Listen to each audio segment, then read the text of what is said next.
I think it's irrelevant. I mean, this is a fun opportunity for the guys in here who haven't been in part of a Game 7. I know I haven't. But I think we have enough playoff experience in big games that it's one game, and we're at home where we've played well, and that's why we fought and battled for home ice in the regular season. But it's one or go home, and how do you keep from buying into all the hype that surrounds it? You just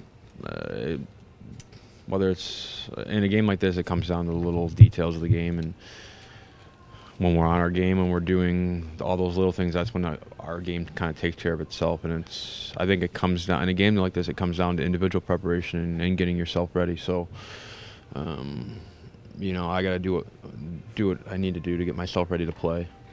And if I do those things, it's going to help our team. A lot of the people in here, Dustin, we covered the Ducks, and they were up 3-2, 3-3. And from my opinion, I thought they really came out stressed, flat. How do you guys not have that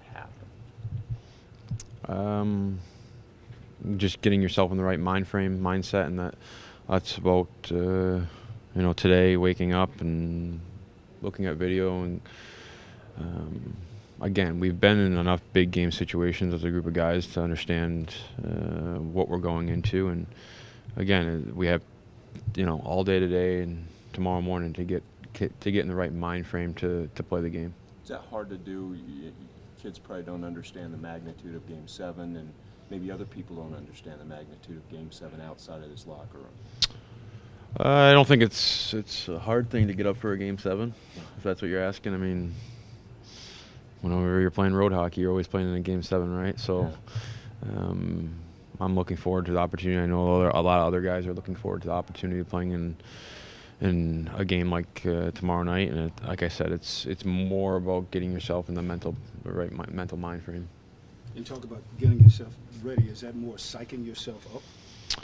I think it's just finding that even keel, really. You don't want to be too amped up, or sometimes that can go against you. You just want to try to approach it like every other game. And focusing, like I said before, on doing the little things. You don't want to be too over-the-top aggressive or sitting back waiting for something to happen. It's just kind of finding that middle ground. Dustin, when you hear Game 7, what's the first thing that comes to mind? Win or go home, right? Any memories of a great Game 7, or backyard memories, or something you saw? I mean, the one memory I have was '94 finals. Obviously, I was a Vancouver fan then, so everyone else in my hometown was a Ranger fan. And we all know how that turned out. How did you become a Vancouver fan growing up? By default of everyone else being Ranger fans. Just to be contrary. Yep. Does it pay to have, like you right now, smiling, a sense of humor to kind of keep everything calm?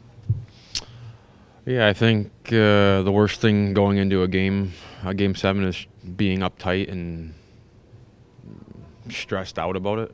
It should be loose and excited about playing in a game like tomorrow night. It's an opportunity, one, and most importantly, to move on in the playoffs, but also you get in a game like this, and that's where heroes are made, and you come together as a group. A lot of times when people talk about San Jose, they talk about how effective they've been in the neutral zone and things like that. What's the thing that they have been doing that has affected you guys the most? For me, it's with Thornton. He's been a pretty dominant force throughout the series, and he is really good on the offensive side of the puck. I think that's probably been the biggest part of the series for them, is number 19. From our blue line in, he's been really good and really hard. He's so big and strong. And then you add his skill level into it. It's a tough combo to defend. I think guys have battled hard against him, but he's been effective for them. Has it been as physical or more physical than you thought it would be? it's probably been just about what you expect for a playoff series. They're all very similar in the physicality department, and sometimes it's a different type of physicality, but it's always there. And it's important for you guys to get on the board first? I think the team has scored first, and every game has won the game. I think I might be wrong on that, but I think it kind of tips the scales or the ice in your favor early on. You talked a lot, Dustin, about the mental approach to this Game 7.